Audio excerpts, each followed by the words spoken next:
அனைவருக்கும் வணக்கம். இது குட் ஈவினிங் கனடா. மீண்டும் மற்றொரு குட் ஈவினிங் கனடா நிகழ்ச்சி மூலம் உங்கள் அனைவரையும் சந்திப்பதில் மிக்க மகிழ்ச்சி. டொரண்டோவிலே நேரம் 9 மணி கடந்து 4 நிமிடமாக இருக்கிறது. இன்று டிசம்பர் மாதம் 7ஆம் தேதி 2021ஆம் ஆண்டு மற்றும் ஒரு செவ்வாய்க்கிழமை இரவு பொழுது சந்திக்கின்றோம். இன்றைய நிகழ்ச்சிக்கு அனுசரணை வழங்குகின்றார்கள் பிராம்டனில் அமைந்திருக்கும் கொலம்பியா குரூப் ஸ்தாபனத்தினர்.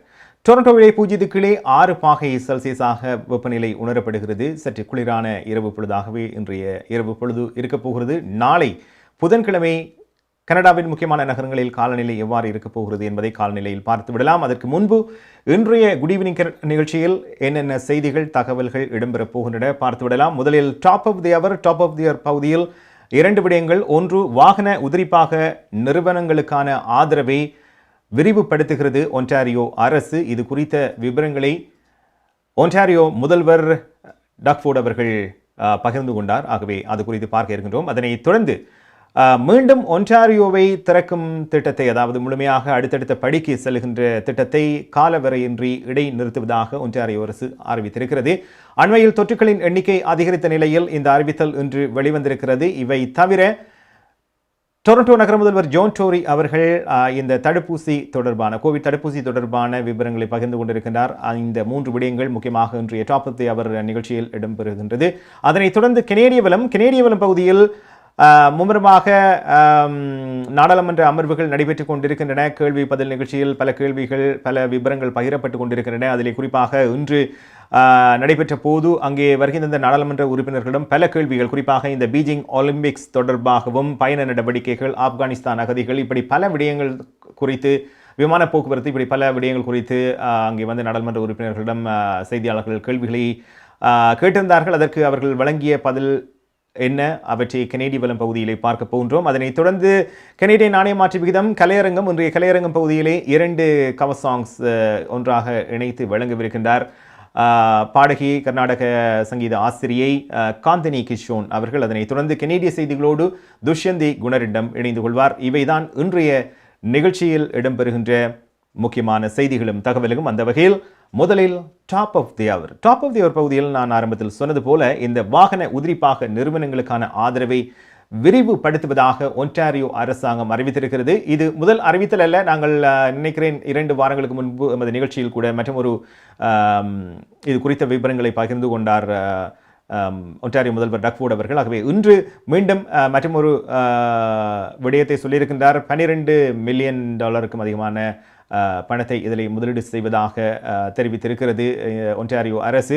குறிப்பாக இப்பொழுது இருக்கின்ற முக்கியமான விடயம் பொருளாதாரத்தை, குறிப்பாக இந்த கோவிட் நோய் தொற்று காலத்தின் பின்னர் மீண்டும் பொருளாதாரத்தை எவ்வாறு கட்டியெழுப்ப முடியும். அதே நேரத்தில் அடுத்த வருடம் 2022 ஜூன் மாதம் அனைவருக்கும் தெரிந்த விடயம் ஒன்டாரியோ மாகாண சபை தேர்தல் இடம்பெற இருக்கிறது. ஆகவே பல விடயங்கள், பல கட்சிகள் போட்டி போடப் போகின்றன. பல விதமான வாக்குறுதிகளை வழங்கப் போகின்றார்கள். இவை எல்லாவற்றையும் விட அவர்கள் ஏற்கனவே வழங்கிய வாக்குறுதிகளை எவ்வாறு நிறைவேற்றி இருக்கிறார்கள் என்பதுதான் முக்கியமாக பார்க்கப்படும். ஆகவே கடந்த காலத்தில் எவ்வாறு இவர்கள் என்ன செய்தார்கள் என்பதுதான் முக்கியமான விடயங்களாக பார்க்கப்படும். அந்த வகையில் இப்பொழுது ஒன்டாரியோ அரசு பல விடயங்கள், குறிப்பாக இந்த கடந்த வாரம் நாங்கள் கூறிய லாங் டேர்ம் கேர், அதாவது நீண்டகால பராமரிப்பு இல்லத்தில் வழங்கக்கூடிய சலுகைகளாக இருந்தாலும் சரி, உதவிகள் திட்டங்களாக இருந்தாலும் சரி, இப்படி ஒவ்வொன்றையும் படிப்படியாக அவர்கள் சொல்லிக் கொண்டிருக்கின்றார்கள். அந்த வகையில் இன்று வாகன உதிரிப்பாக நிறுவனங்களுக்கான ஆதரவை விரிவுபடுத்துவதாக ஒன்டாரியோ அரசு அறிவித்திருக்கிறது.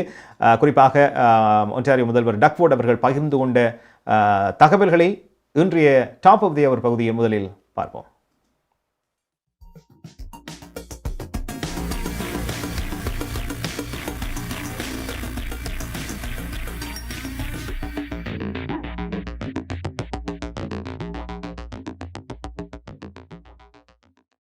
We know Canada's auto parts industry is truly world-class, and this incredible conference is one more example of that. I need to give a shout-out to my friend, which I just did, Flavio and Rob. Thank you for everything you've done. You're both absolute champions for the auto sector, but I can tell you folks, throughout this whole pandemic, who stepped up but Flavio and Rob and put the Team Ontario approach together. So again, thank you. I know Flavio, and he won't take a step back when it comes to supporting Ontario jobs and workers.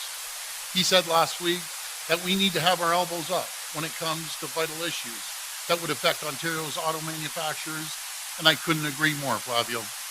It's never been more important that we stand tall and never relent when it comes to fighting for Ontario's auto parts manufacturers. The protectionist policies proposed by the United States are putting Canadian jobs and the economy at risk. I know the federal government has been hard at work, and we stand ready to support them in any way we can, as we did under the previous administration in the U.S. This is the time for Team Canada approach. Matter of fact, this is the time for Team North America approach. Minister Fedeli has been making our case to top U.S. lawmakers, reminding them that the best way all of us succeed is by working together. Strengthening our economic bonds, fortifying long-standing cross-border supply chains, that's how we set both our countries up for economic growth. As we continue to make our case, we know that the facts are on our side. Ontario manufacturing is second to none. We have the talent, we have the ingenuity, we have the ambition, and we have the best auto parts manufacturers in the planet right here in Ontario.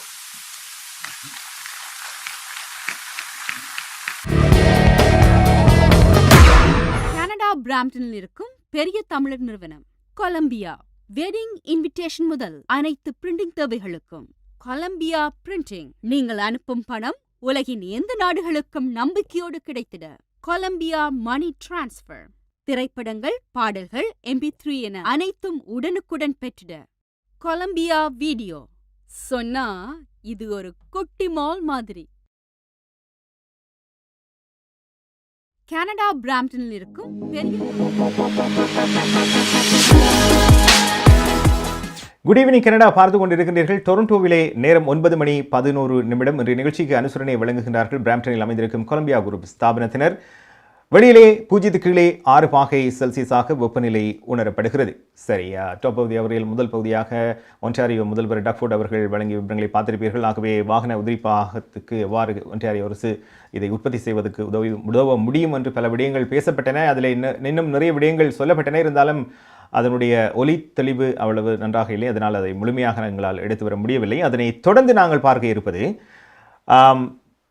ஒன்டாரியோவின் மூத்த மருத்துவ அதிகாரி doctor Keeran மோர் அவர்கள் சில விவரங்களை இன்று பகிர்ந்து கொண்டிருந்தார். குறிப்பாக இந்த மாடலிங் விவரங்கள், குறிப்பாக வரப்போகின்ற விடுமுறை காலம், இந்த மாதத்தின் இறுதிப் பகுதியாக இருந்தாலும் சரி, ஜனவரி மாதமாக இருந்தாலும் சரி, இந்த தொற்றுகளின் எண்ணிக்கை பலரும் அறிந்த ஒன்று. கடந்த புதன், வியாழன், வெள்ளி, சனி, ஞாயிறு தினங்களை பார்த்தோமாக இருந்தால் 1000க்கு மேலே தொற்றுகளின் எண்ணிக்கை அதிகரித்ததை காணக்கூடியதாக இருந்தது. அதே நேரத்தில் 7 நாள் சராசரி என்று பார்க்கின்ற பொழுது இன்று அறிவித்ததின்படி 940 7 நாள் சராசரி அதிகரித்திருக்கிறது. இது ஒரு சில வாரங்களுக்கு முன்பு பார்க்கின்ற பொழுது அது 400 அளவிலே இருந்தது. இந்த அதிகரித்த எண்ணிக்கை என்பது, அதாவது மருத்துவமனைகளில் அதிகரித்த எண்ணிக்கை என்பது ஜூன் மாதத்தின் பின்னர் மீண்டும் ஒரு அதிகரிப்பு டிசம்பர் மாத இறுதியில் அல்லது ஜனவரி மாதத்தில் ஏற்படலாம் என்று இன்றைய மாடலிங் தரவுகள் தெரிவிக்கின்றன. இதில் அவர்கள் முக்கியமாக குறிப்பிட்ட விடயம் என்னவென்றால், இந்த புதிதாக வந்த இந்த ஒமிக்ரான் திரிபு இல்லாவிட்டாலும் கூட சாதாரண தொற்றாளர்கள் கூட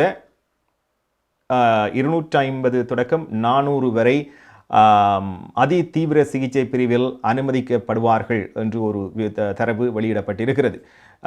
அதிலே குறிப்பாக அவர்கள் சொன்ன விடயம் என்னவென்றால், இதுவரையில் பார்க்கின்ற பொழுது தடுப்பூசி போடப்படாதவர்களே பெரும்பாலான மருத்துவமனையில் அனுமதிக்கப்படுகின்றவர்களாக இருக்கின்றார்கள். அதி தீவிர சிகிச்சை பிரிவில் அனுமதிக்கப்படுபவர்களும் இந்த தடுப்பூசி பெற்றுக்கொள்ளாதவர்களாகத்தான் இருக்கும் என்று இன்று விவரங்கள் பகிரப்பட்டிருந்தன. ஆகவே அத்தோடு இன்னும் முக்கியமான விடயம், அதாவது ஒன்டாரியோவை பொறுத்தவரையில் மீண்டும் அடுத்த கட்டத்துக்கு மாகாணத்தை திறப்பதற்கு நவம்பர் மாதம் 16ஆம் தேதி வழங்கப்பட்டது. ஆனால் அது பின்பு 28 நாட்கள் நீடிக்கப்பட்டது. இப்பொழுது சொல்லப்பட்டிருக்கிறது காலவரையின்றி இந்த நீடிப்பு இருக்கும் என்று. அதற்கு சொல்லப்பட்ட காரணம், மீண்டும் இந்த தொற்றுகளின் எண்ணிக்கை அதிகரித்திருக்கிறது ஒன்று, அதோடு இந்த புதிய திரிபு 2. ஆகவே இன்னும் அவர்கள் எத்தனையாம் தேதி அல்லது எந்த மாதத்தில் அடுத்த கட்டத்துக்கு நகரப் போகின்றோம் என்பது தெரியவில்லை. அது அறிவிக்கப்படவில்லை என்பது குறிப்பிடத்தக்கது. ஆகவே இன்று ஒன்டாரியோவின் மூத்த மருத்துவ அதிகாரி டாக்டர் கிரண் மூர் அவர்கள் பகிர்ந்து கொண்ட விவரங்களை இப்பொழுது டாப் ஆஃப் தி அவர் பகுதியில் அடுத்து நாங்கள் பார்க்க போகின்றோம். Earlier today, the government announced that it will be extending its pause of the lifting of capacity limits in remaining high-risk settings where proof of vaccination is required. This includes food or drink establishments with dance facilities such as nightclubs and wedding receptions, in meeting or event spaces where there is dancing, strip clubs, sex clubs, and bathhouses. We must remain cautious in the face of the virus, and this pause will allow us to continue monitoring trends in public health and healthcare indicators while also learning more about the Omicron variant. There's no doubt that the months ahead will require continued vigilance. The science tables modeling released today has shown us that cases continue to rise, even without the Omicron variant factored in. And while hospitalization and ICU admissions are currently stable, they too will grow. While we expected to see increases as we entered the winter months, the emergence of Omicron serves as a stark reminder of just how quickly things can change and how we must always keep our guard up. We still do not know very much about this new variant. We are still learning about its transmissibility, its severity, and impact on vaccine effectiveness. And while there are many unknowns, what we do know is that the basic public health measures are effective against COVID-19 and the Delta variant, and will also be effective against Omicron. As we enter the holiday season, I'm encouraging all Ontarians to avoid large crowds, practice physical distancing, wear your mask and wear it properly, wash your hands frequently, stay home when you're sick, and get vaccinated. If you have not yet received the vaccine, please do so as soon as possible. If you're eligible for a booster dose, please book your appointment and provide yourself with an extra layer of protection. Achieving the highest vaccination rates remains our best defense against COVID-19. So let's increase that community immunity as high as we can before the holidays start. So the modeling is disconcerting. We're seeing a continued rise in cases across Ontario and its impact on the healthcare system. And to me, as a public health physician, all of the cases, for the most part, are preventable. It saddens me deeply to see the vast majority of individuals in our intensive care units, they're unvaccinated. They never took advantage of the means to protect themselves. We know these vaccines are safe. They're effective. They will decrease the severity of infection in Ontarians. And it's absolutely preventable what is happening in our acute care sector. So I really would ask all Ontarians to reflect deeply. If you haven't been vaccinated yet, please reconsider. They are highly beneficial to you as an individual, to your family, to the community. They will decrease the impact on our acute care sector. The modeling is predicting a rise in cases, which I think we all knew would occur as we head indoors in crowded spaces and close spaces. I am concerned about the coming months and its potential impact on our healthcare system, and hence, our fate is in our hands. We can wash them, we can use them to put a mask on, and we can find the nearest clinic. Darshini Legal Services Professional Corporation, Traffic Tickets, Landlord, Tenant Board தொடர்பான விடயங்கள், Employment Law, Small Clients போன்ற அனைத்து விடயங்களுக்கும் Darshini Legal Services Professional Corporation சட்ட துணை நிறுவனம் 647-390-8969.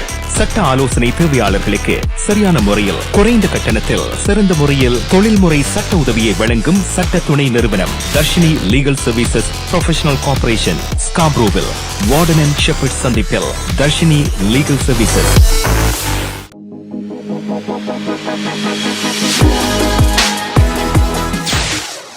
Good evening Canada பார்த்து கொண்டிருக்கின்றீர்கள். டொரண்டோவிலே நேரம் 9 மணி கடந்து 19 நிமிடமாக இருக்கிறது. வெளியிலே 6 பாகை பூஜ்ஜியத்து கீழே 6 பாகை செல்சியஸாக வெப்பநிலை உணரப்படுகிறது. இன்று நிகழ்ச்சிக்கு அனுசரணை வழங்குகின்றார்கள் பிராம்டனில் அமைந்திருக்கும் கொலம்பியா குரூப் ஸ்தாபனத்தினர். டாக்டர் கிரமோர் அவர்கள் பகிர்ந்துள்ள விவரங்களை பார்த்திருப்பீர்கள். ஆகவே அவர் மீண்டும் மீண்டும் கூறிய விடயம், இந்த மாதத்தின் நிறைவில், அதாவது விடுமுறை காலங்களில் அதிகமானவர்கள் ஒன்று கூடாதீர்கள். அப்படி ஒன்று கூடுவதாக இருந்தால் கூட உங்களுக்கான அந்த 2 மீட்டர் டிஸ்டன்ஸ் என்பது, சமூக இடைவெளி, மாஸ்க் அணிவது, அவசியம் என்றால் மட்டும் செல்வது, இப்படி பல விடயங்களை கருத்தில் கொண்டு செல்லுங்கள் என்று சொல்லப்பட்டிருக்கிறது. ஆகவே அதிகமான அவர்கள் கூடுகின்ற பொழுது நிச்சயமாக இந்த நோய் பரவலை தடுக்க முடியாது என்று கூறியிருக்கின்றார்கள். ஆகவே குறிப்பாக இந்த விடுமுறை காலத்தில் ஆகவே நாங்கள் முழுமையாக இந்த கோவிட் தொற்றிலிருந்து விடுபடவில்லை. இன்னும் நாளுக்கு நாள் புதிய புதிய விடயங்கள் வந்து கொண்டிருக்கின்றன. ஆகவே அவதானமாக இருங்கள். அவர் கூடிய விடயங்களை நீங்களும் பார்த்திருப்பீர்கள். நிகழ்ச்சியில் அடுத்ததாக டொரண்டோ நகர முதல்வர் ஜான் டோரி அவர்கள் இன்று சில விவரங்களை பகிர்ந்து கொண்டார். இந்த தடுப்பூசி தொடர்பாக, கோவிட் தடுப்பூசி தொடர்பாக, குறிப்பாக குழந்தைகளுக்கான தடுப்பூசியாக இருந்தாலும் சரி, பெரியவர்களாக இருந்தாலும் சரி, பல திட்டங்களை அவர் வகுத்து அதற்கேற்றவாறு இந்த தடுப்பூசிகள் பலருக்கு வழங்கப்பட்டு கொண்டிருக்கின்றன. குறிப்பாக குழந்தைகளை பொறுத்தவரையில் 13ஆம் தேதி அளவில் பெரிய அளவிலே ஒரே இடத்தில் அனைவரும் பெற்றுக்கொள்கின்ற வகையில் ஏற்பாடுகள் செய்யப்பட்டிருந்தன. கடந்த வாரம் நாங்கள் அதை பற்றி பகிர்ந்து கொண்டோம். இப்பொழுது இன்று இன்னும் சில விவரங்கள் பகிரப்பட்டிருந்தன.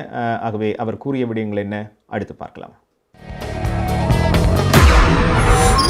Something very important, which is the success thus far, and I say thus far because we've only just begun, of our campaign to vaccinate children in particular. But it really is a part of an overall very successful campaign that we've had over the last year or so to vaccinate people across the city of Toronto. And we're proud of that because it is something that's been a huge team effort. It's been a team effort led by people at Toronto Public Health, by people in our healthcare partners, by all kinds of women and men who have just done a superb job, oftentimes working 7 days a week in various clinics and various settings, and we've taken it door to door, street to street, school to school, community center to community center to make sure we get as many people vaccinated as possible. And we are slowly but surely, and surely is the operative word, closing in on the 90% target for fully vaccinated eligible residents of the city of Toronto. But underneath that, there are some great success stories that have happened already, many of them in fact, and one is the fact that we have already, in the space of little over a week, vaccinated 60,000 people in the age group between 5 and 11, kids, as I would call them. And it has just been a great effort.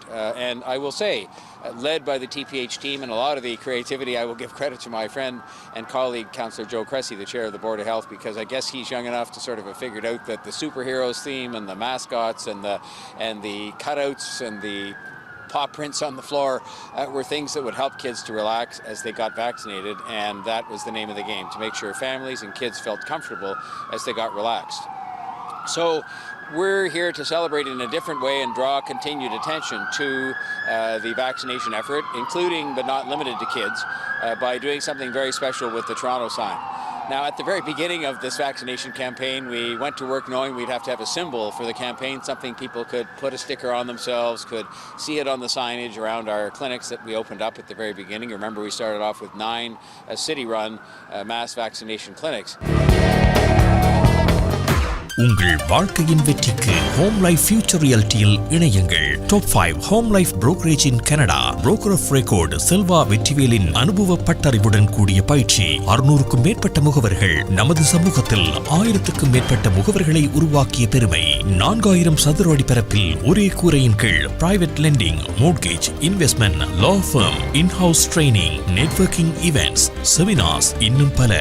Real estate துறையில் உங்களை அடுத்த நிலைக்கு உயர்த்திட home life future reality.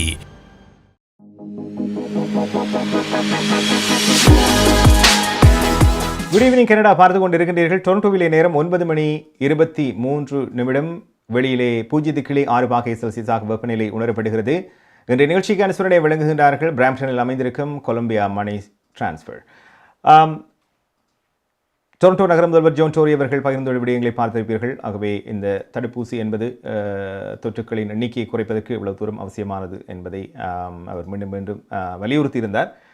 நிகழ்ச்சியில் அடுத்து நாங்கள் பார்க்க இருப்பது கெனேடிய வலம். இன்றைய கெனேடிய வலம் பகுதியில் ஆரம்பத்தில் நான் குறிப்பிட்டது போன்று பல விடயங்கள், பல கேள்விகள் முன்வைக்கப்பட்டன. இன்று நாடாளுமன்ற அமர்வுக்கு வருகை தந்த நாடாளுமன்ற உறுப்பினர்களும் குறிப்பாக இந்த சைனா கனடா உறவு குறித்து பல கேள்விகள் பலருக்கும் இருக்கின்றன. அதில் 2 விடயம். ஒன்று, இந்த பீஜிங்கிலே அடுத்த முறை நடைபெறப் போகின்ற ஒலிம்பிக்ஸ் தொடர்பான விவரங்கள், விமான பயணங்கள், பயண கட்டுப்பாடுகள் மற்றும் ஆப்கானிஸ்தான் அகதிகளை குடியமர்த்துவது தொடர்பான விவரங்கள், இப்படி பல கேள்விகளை இன்று வருகை தந்த நாடாளுமன்ற உறுப்பினர்களிடம் செய்தியாளர்கள் முன்வைத்தார்கள். அதிலே நேற்றைய குட் ஈவினிங் கனடாவை பார்த்தால் உங்களுக்கு தெரிந்திருக்கும், சீனாவுக்கான கனேடிய தூதுவர் பதவி விலகியிருந்தார், டாமினிக் பாட்டன். ஆகவே புதிய தூதுவர் இன்னும் நியமிக்கப்படவில்லை. ஏற்கனவே பாட்டன் கடந்த 2 ஆண்டுகளாக சீனாவுக்கான தூதுவராக பணியாற்றியவர் என்பது குறிப்பிடத்தக்கது. இரு நாடுகளுக்கும் இடையிலான இந்த உறவுகள் கடினமான சவால்களை எதிர்கொண்ட காலம் என்று சொல்லலாம். காரணம், இருவரை கைது செய்து வைத்திருந்தது சீனா அரசு என்பது அனைவருக்கும் தெரிந்த விடயம். அதன் பின்னர் அவர்களுடைய விடுதலையாக இருந்தாலும் சரி, பல விடயங்கள் இடையிலே நடைபெற்றன. ஆகவே இப்படி பல கேள்விகள் பலரிடம் இருந்தது, பல செய்தியாளர்கள் முன்வைத்தார்கள். அதனுடைய ஒரு தொகுப்பாக கனேடிய வலத்தில் அவர்கள் கூறிய விபரங்கள், செய்திகள் என்ன பார்ப்போம்.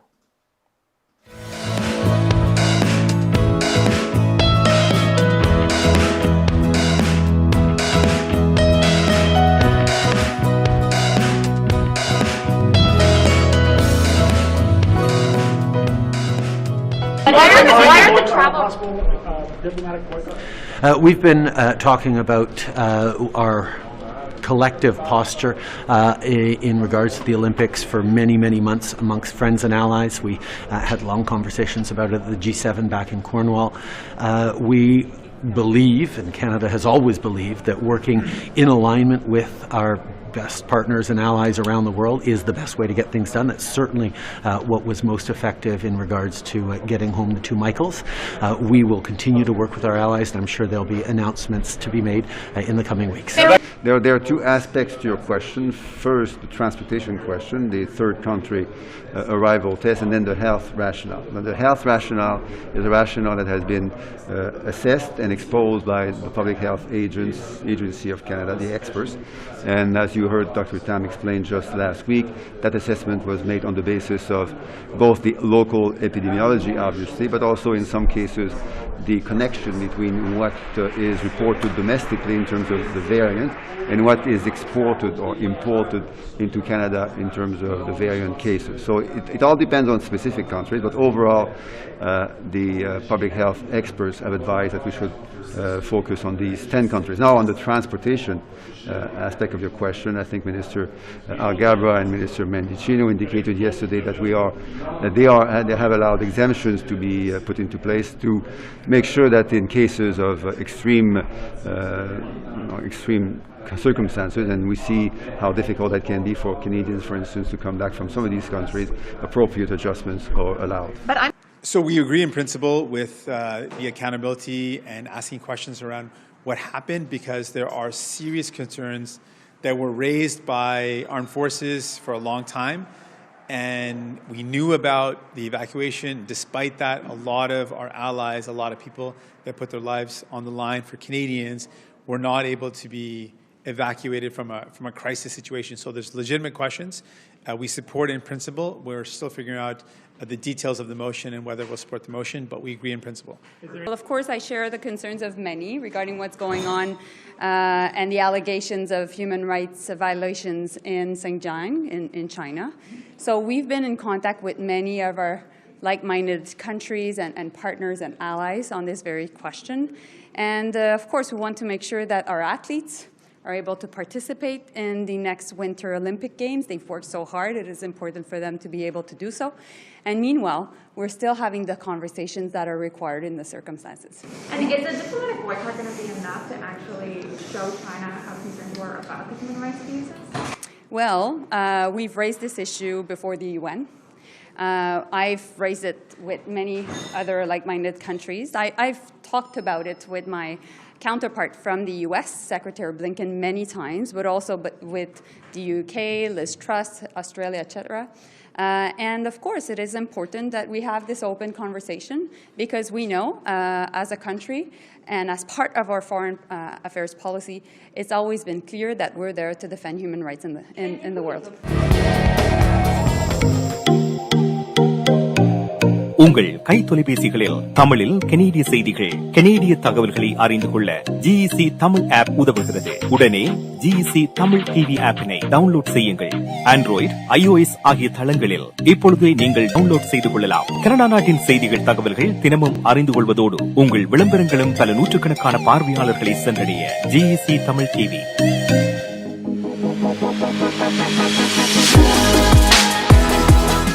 குட் ஈவினிங் கனடா பார்த்து கொண்டிருக்கின்றீர்கள். டொரண்டோவிலே நேரம் 9:30 இருக்கிறது. இன்றைய நிகழ்ச்சிக்கு அனுசரணை வழங்குகின்றார்கள் பிராம்டனில் அமைந்திருக்கும் கொலம்பியா குரூப் நிறுவனத்தினர்.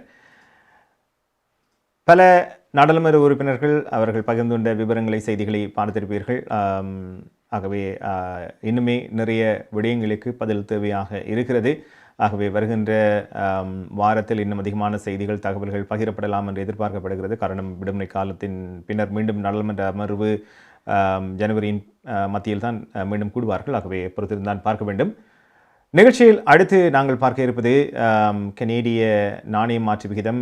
இலங்கையை பொறுத்தவரையில் கடந்த வாரத்தோடு ஒப்பிடுகின்ற பொழுது சற்று குறைந்த எண்ணிக்கையை காணக்கூடியதாக இருக்கிறது. 188 இருக்கிறது. இந்தியாவை பொறுத்தவரையில் 60-50 இருக்கிறது. ஏனைய நாடுகளில் எவ்வாறு பார்ப்போம்.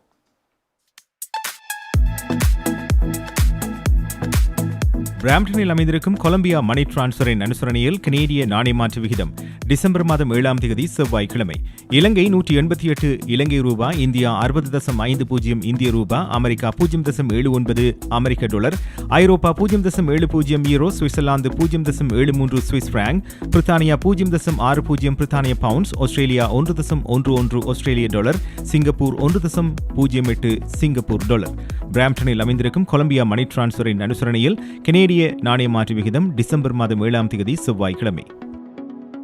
கனடா பிராம்டனில் இருக்கும் பெரிய தமிழர் நிறுவனம் கொலம்பியா. வெட்டிங் இன்விடேஷன் முதல் அனைத்து பிரிண்டிங் தேவைகளுக்கும் கொலம்பியா பிரிண்டிங். நீங்கள் அனுப்பும் பணம் உலகின் எந்த நாடுகளுக்கும் நம்பிக்கையோடு கிடைத்திட கொலம்பியா மணி டிரான்ஸ்ஃபர். திரைப்படங்கள், பாடல்கள், MP3 என அனைத்தும் உடனுக்குடன் பெற்றிட கொலம்பியா வீடியோ. சொன்னா இது ஒரு குட்டி மால் மாதிரி.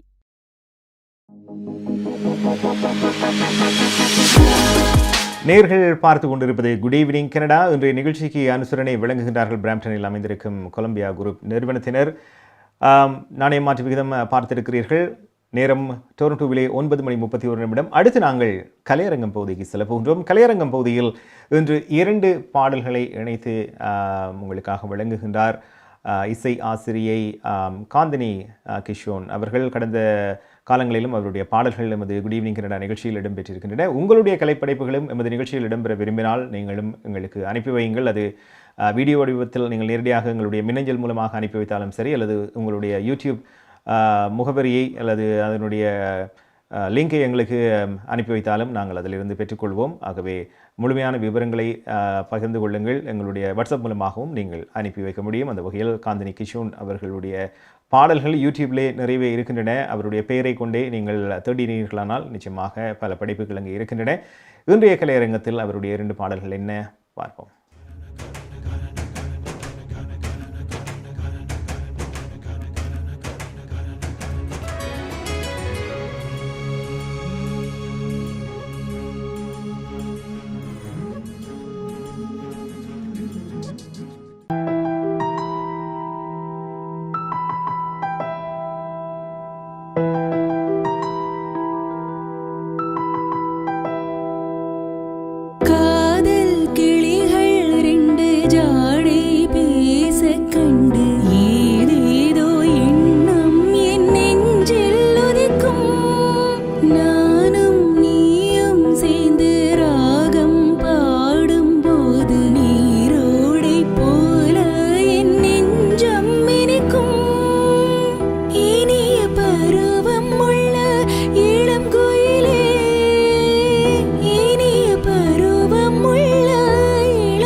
அசைத்து இசைத்தது வளைக்கரம்தான், இசைந்து இசைத்தது புது ஸ்வரம்தான், சிரித்த சிரிப்போலி சிலம்போலிதான், கழுத்தில் இருப்பது வலம்போலிதான், இருக்கும் வரைக்கும் எடுத்து கொடுக்கும், இருக்கும் வரைக்கும் எடுத்து கொடுக்கும், மனதை மயிலிடம் இழந்தேனே, மயங்கி தினம் தினம் விழுந்தேனே, மறந்து இருந்து பறந்து தினம் மகிழ உன் பார்வையில் ஓராயிரம் கவிதை நான் எழுதினேன் காற்றில் நானே, நிதமும் உன்னை நினைக்கிறேன், நினைவினாலே அணைக்கிறேன், உன் பார்வையில் ஓராயிரம் கவிதை நான் எழுதினேன் காற்றில் நானே.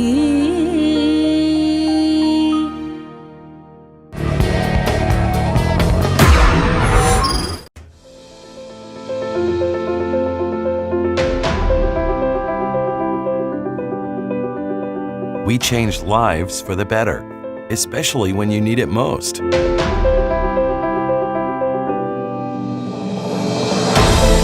We change lives by providing simple solutions. We believe in positive changes, peace of mind, and financial security.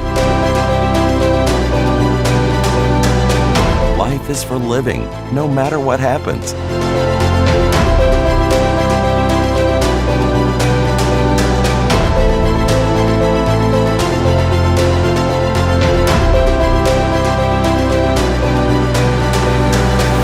Life 100. Protect what matters the most to you, your family, and your business.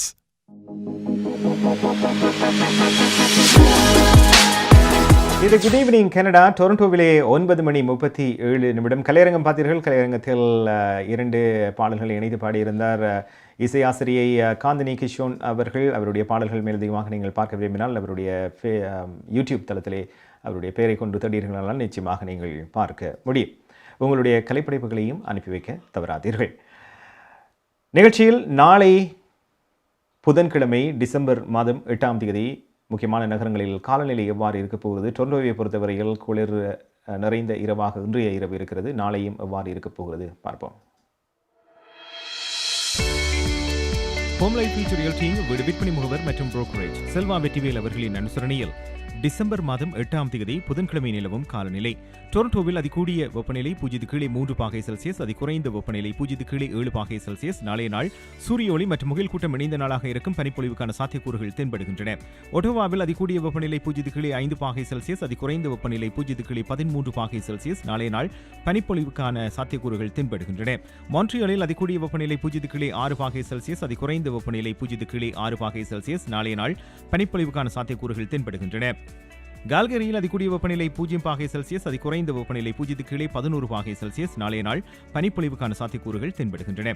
வான்கூவரில் அதிகூடிய வெப்பநிலை 7 பாகை Celsius, அதிகுறைந்த வெப்பநிலை 0 பாகை Celsius. நாளைய நாள் சூரிய ஒளி மற்றும் முகில் கூட்டம் இணைந்த நாளாக இருக்கும், மழைக்கான சாத்தியக்கூறுகள் தென்படுகின்றன. ஹோம் லைஃப் ஃபியூச்சர் ரியல்டி வீடு விற்பனை முகவர் மற்றும் புரோக்கரேஜ் செல்வா வெற்றிவேல் அவர்களின் அனுசரணையில் டிசம்பர் மாதம் 8ஆம் தேதி புதன்கிழமை நிலவும் காலநிலை.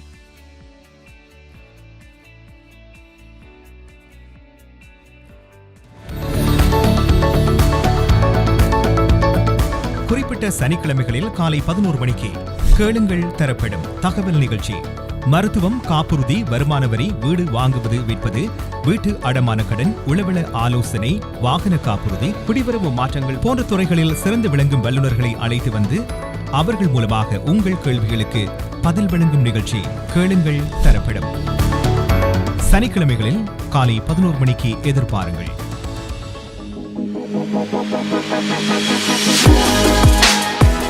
இது குட் ஈவினிங் கனடா. டொரண்டோவிலே 9:40 காலநிலை நாளை எவ்வாறு இருக்கிறது பார்த்தோம். செய்தி அறிக்கைக்கு செல்வதற்கு முன்பாக ஒன்டாரியோவை பொறுத்தவரையில் இன்னும் ஒரு செய்தி வெளிவந்திருக்கிறது. ஒன்டாரியோ அரசு இந்த பெய்ட் சிக் டே ப்ரோக்ராமை வந்து ஜூலை 2022 அடுத்த வருடம் 2022 வரை நீட்டிப்பதாக அறிவித்திருக்கிறது. ஆகவே இது அவ்வப்போது நீட்டிக்கப்படுகிறது. அந்த வகையில் கடந்த முறையும் அது ஒரு தேதி அறிவிக்கப்பட்டிருந்தது. இப்பொழுது மீண்டும் இந்த நீங்கள் விடுமுறை எடுத்துக்கொண்டீர்களானால் உங்களுக்கு சுயினம் காரணமாக வீட்டில் தங்கியிருந்தால் அந்த நாளுக்கான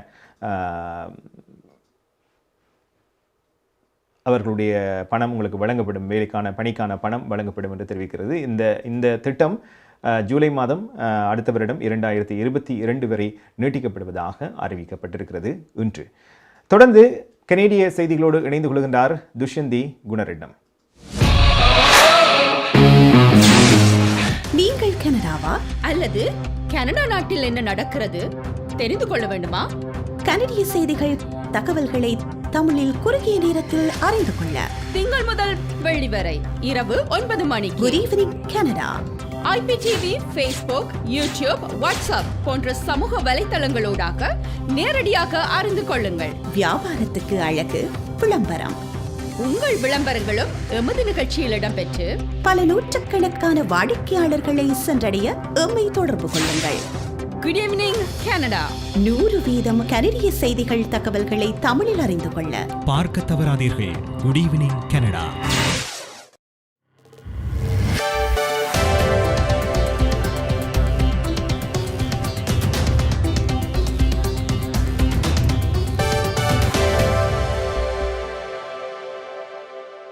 வணக்கம். இன்று டிசம்பர் மாதம் 7ஆம் தேதி செவ்வாய்க்கிழமை. கொலம்பியா குரூப் ஆதரவில் குட் ஈவினிங் கனடா.com, தேசியம்நேஷன்.com ஆகிய இணையதளங்களின் இன்றைய கனேடிய செய்திகள். செய்தி தொகுப்பு தேசியம் சஞ்சிகை குழுமம். ஆன்டாரியோவில் கோவிட் தொற்றின் எண்ணிக்கையும் மருத்துவமனையில் அனுமதிக்கப்படுபவர்களின் எண்ணிக்கையும் கணிசமாக உயரும் என எச்சரிக்கப்படுகிறது. இன்று காலை வெளியான புதிய மாடலிங் தரவுகளில் இந்த விவரம் வெளியானது. ஒமிக்ரான் தெரிவு இல்லாவிட்டாலும் தொற்றின் எண்ணிக்கையும் மருத்துவமனையில் அனுமதிக்கப்படுபவர்களின் எண்ணிக்கையும் கணிசமாக உயரும் என இன்றைய மாடலிங் தரவுகள் தெரிவிக்கிறது. புதிய ஒமிக்ரான் தெரிவில் இருந்து பரவாவிட்டாலும் கூட தீவிர சிகிச்சை பிரிவில் இருப்பவர்கள் எண்ணிக்கை ஜனவரி மாதம் 250 முதல் 400ஆக அதிகரிக்கும் என கூறப்படுகிறது. இது மருத்துவமனைகளை மீண்டும் நெருக்கடிக்கு உள்ளாக்கும் எனவும் தரவுகள் காட்டுகிறது. ஒமிக்ரான் தெரிவின் பரவலானது கோவிட் தொற்றின் தற்போதைய கணிப்புகளை விட அதிகமாக இருக்கும் எனவும் குறிப்பிடப்படுகிறது. இன்றுடன் ஆன்டாரியோவில் தொற்றின் 7 நாள் சராசரி 940 வரை அதிகரித்துள்ளது. ஜூன் மாத ஆரம்பத்தில் 3வது அலையின் சரிவுக்கு பின்னர் தொற்றின் எண்ணிக்கை இந்த நிலையில் காணப்படவில்லை என்பது குறிப்பிடத்தக்கது. இன்றைய மாடலிங் தரவுகள் அதிருப்தி அளிக்கிறது என சுகாதார மருத்துவ அதிகாரி வைத்தியர் கீரன் இன்று பிற்பகல் நடைபெற்ற செய்தியாளர் சந்திப்பில் கூறினார். தடுப்பூசி போடப்படாதவர்களே பெரும்பாலான மருத்துவமனையில் அனுமதிக்கப்படுகிறார்கள் எனவும் பெரும்பாலும் அவர்களுக்கு தீவிர சிகிச்சை தேவைப்படுவதாகவும் அவர் குறிப்பிட்டார். கோவிட் தடுப்பூசி ஆணையில் வங்கிகளையும் தொலைத்தொடர்பு துறைகளையும் உள்ளடக்க கனேடிய அரசாங்கம் திட்டமிட்டுள்ளது. கூட்டாட்சி ஒழுங்குமுறைப்படுத்தப்பட்ட அனைத்து பணியிடங்களையும் தங்கள் ஊழியர்களுக்கு தடுப்பூசி போடுவதை உறுதி செய்ய ஆணை பிறப்பிக்கப்படும் என இன்று அறிவிக்கப்பட்டது. தொழில்துறை அமைச்சர் சேம்ஸ் ஆரிகன் இன்று இந்த அறிவிப்பை வெளியிட்டார். பொதுத்துறை மற்றும் கூட்டாட்சி ஒழுங்குமுறைப்படுத்தப்பட்ட விமானம், புகையிரதம், கடல் போக்குவரத்து துறைகளில் பணிபுரியும் பணியாளர்கள் தங்கள் தடுப்பூசிகளை பெறுவதற்கு கட்டாயப்படுத்தப்படுவதாக கூறிய 2 மாதங்களுக்கு பின்னர் இன்று இந்த அறிவிப்பு வெளியானது. இந்த புதிய விதிமுறைகள் 2022ஆம் ஆண்டின் ஆரம்பத்தில் நடைமுறைக்கு வரும். அனைத்து கூட்டாட்சி ஒழுங்குபடுத்தப்பட்ட பணியிடங்களில் தடுப்பூசியை கட்டாயமாக்குவது தொழிலாளர்கள், அவர்களது குடும்பங்கள், அவர்களின் சமூகங்களை பாதுகாக்கும் என அமைச்சர் ஒரேகன் ஒரு அறிக்கையில் தெரிவித்துள்ளார். புதிய ஒமிக்ரான் திரிவு பரவ ஆரம்பித்த காலத்தில் இருந்து 12 வயதுக்கு மேற்பட்ட கனேடியர்களில் 15% பேர் இதுவரை முழுமையாக தடுப்பூசி போடவில்லை என தரவுகள் காட்டுகிறது.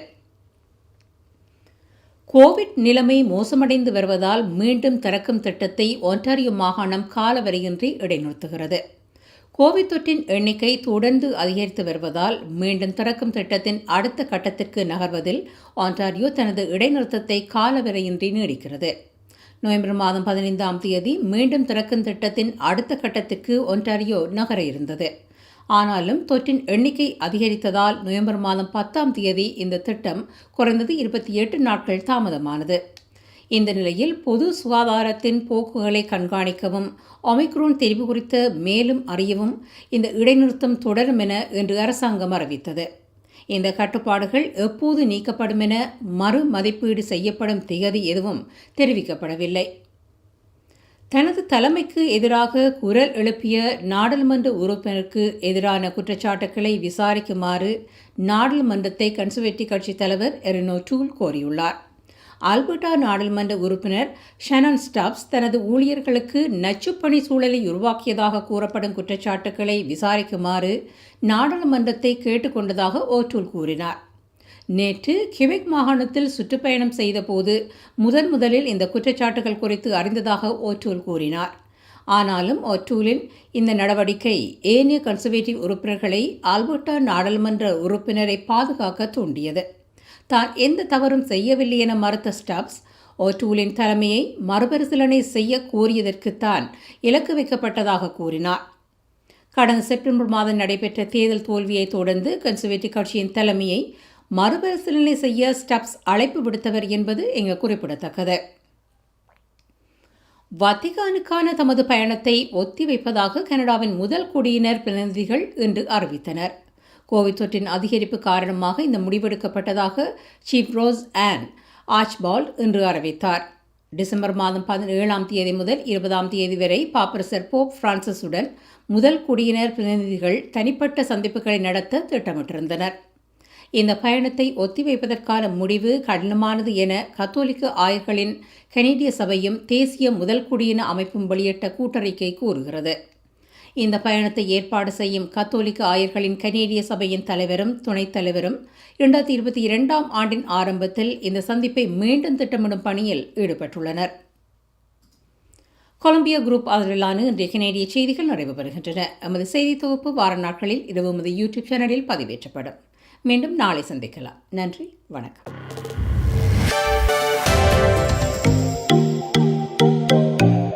உங்கள் கை தொலைபேசிகளில் தமிழில் கனேடிய செய்திகள், கனேடிய தகவல்களை அறிந்து கொள்ள GEC தமிழ் ஆப் உதவுகிறது. உடனே GEC தமிழ் டிவி ஆப்பினை டவுன்லோட் செய்யுங்கள். ஆண்ட்ராய்டு, iOS ஆகிய தளங்களில் இப்பொழுதே நீங்கள் டவுன்லோட் செய்து கொள்ளலாம். கனடா நாட்டின் செய்திகள், தகவல்கள் தினமும் அறிந்து கொள்வதோடு உங்கள் விளம்பரங்களும் பல நூற்றுக்கணக்கான பார்வையாளர்களை சென்றடைய GEC தமிழ் டிவி.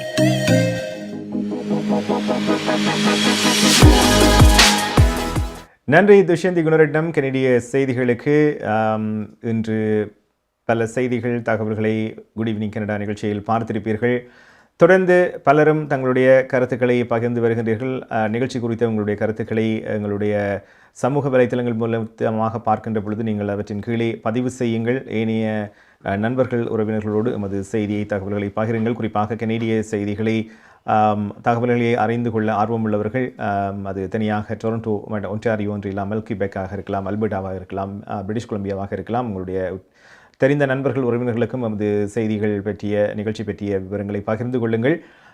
தொடர்ந்து நீங்கள் வழங்குகின்ற ஆதரவுக்கு நன்றி. மீண்டும் நாளை புதன்கிழமை இரவு 9 மணிக்கு டொரண்டோ நேரம் மற்றொரு குட் ஈவினிங் கனடா நிகழ்ச்சியில் சந்திக்கலாம். அதுவரையில் நன்றி, வணக்கம், குட் நைட்.